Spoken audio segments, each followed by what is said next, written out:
Hello and welcome. My name is Metropolis, she, they, and this is Literally Graphic. And today we are looking at Superman Smashes the Klan, a DC graphic novel for young adults by Luen and Gurihiru. This graphic novel was based off of a series of episodes of The Adventures of Superman radio show that aired in 1946.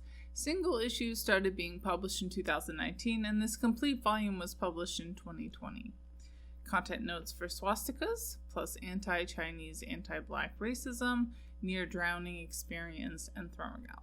The level of violence is fairly typical for a DC comic, although the symbolic nature of much of it, plus all the violent verbal threats made by members of the Klan, should not be underestimated.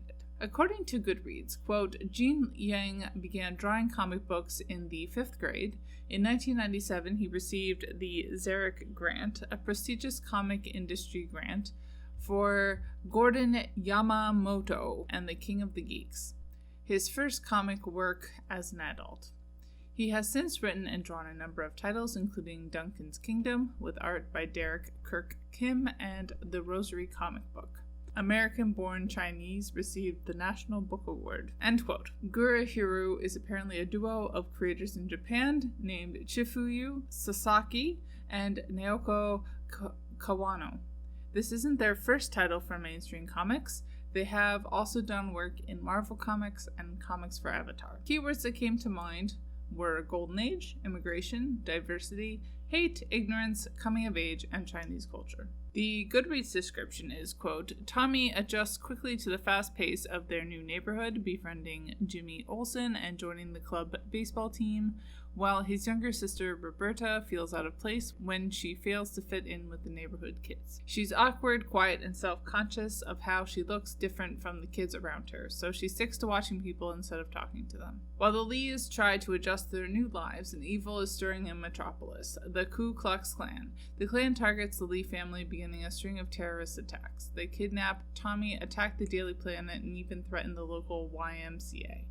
But with the help of Roberta's keen skills of observation, Superman is able to fight the Klan's terror, while exposing those in power who support them. And Roberta and Superman learn to embrace their own unique features that set them apart. End quote. As far as the words and art go, I found both to be pretty engrossing and of a very high quality. When I finally fit this book into my schedule, I was a bit ashamed that I had yet to talk about any books by Gene Luen Yang, but such is the way of things. I've penciled in Dragon Hoops into my schedule, but as I like to plan way too far out, because I really just want to read everything, that won't be for a couple months yet. The art style seems like a really smart choice in my opinion, as it does the period aspects of the story justice, while still being very approachable to more modern comics readers who don't just read superheroes. Based off of what Yang says in his concluding essay, a piece that does great work in giving the context for the original radio play and his own experience growing up as a Chinese American, the representation of gender in this book was greatly improved. Apparently in the original story, the focus on Jimmy and his dad was to the extreme detriment of the two female family members.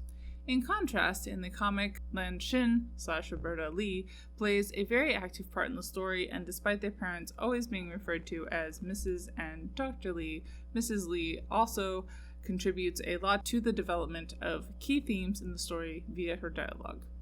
While there certainly would have been out queer people in Metropolis during this time period, I'm not surprised that was ignored, and the heterosexuality was also a bit thick at times. Especially when our young female protagonist seems to develop a crush connection with Jimmy Olsen. Race, racism, and blatant white supremacy are clearly major themes in this graphic novel that get a lot of narrative focus.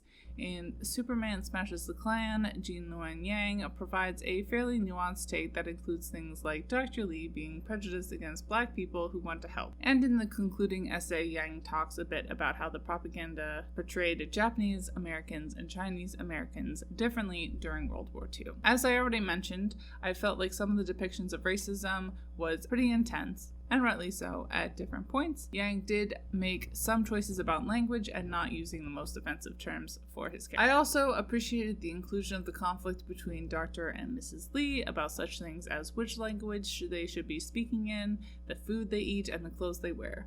Moving out of Chinatown, the Lees are making a lot of choices throughout the book on if they will lean into assimilation or not.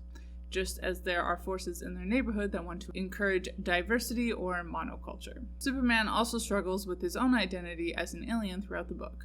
The Grand Scorpion assumes that Superman originated as a white man who then received his superpowers via some mythic purity. I particularly liked when Superman's parents were represented as green aliens when Superman was exposed to kryptonite.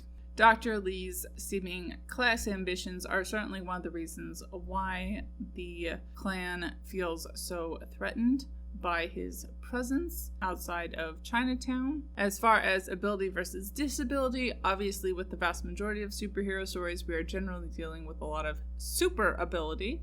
In this story in particular, this more classic representation of Superman is still learning more about his powers. In contrast, in Lanshin/Roberta Lee, we also get a main character who has a lot of anxiety living in her body, and this results in a lot of nausea and throwing up. Despite this, Lanshin/Roberta Lee does a lot to advance the plot and protect her family. So while it's still a relatively small part of the spectrum represented, Yang is helping his readers question what it takes to be brave and a hero, and it includes more people under that label. To conclude, overall I was really impressed with the book and the history of the book. It's pretty powerful stuff. I'll jump on the hype train and also rate this book 5 out of 5 stars. Bye y'all, keep reading and resist white supremacy.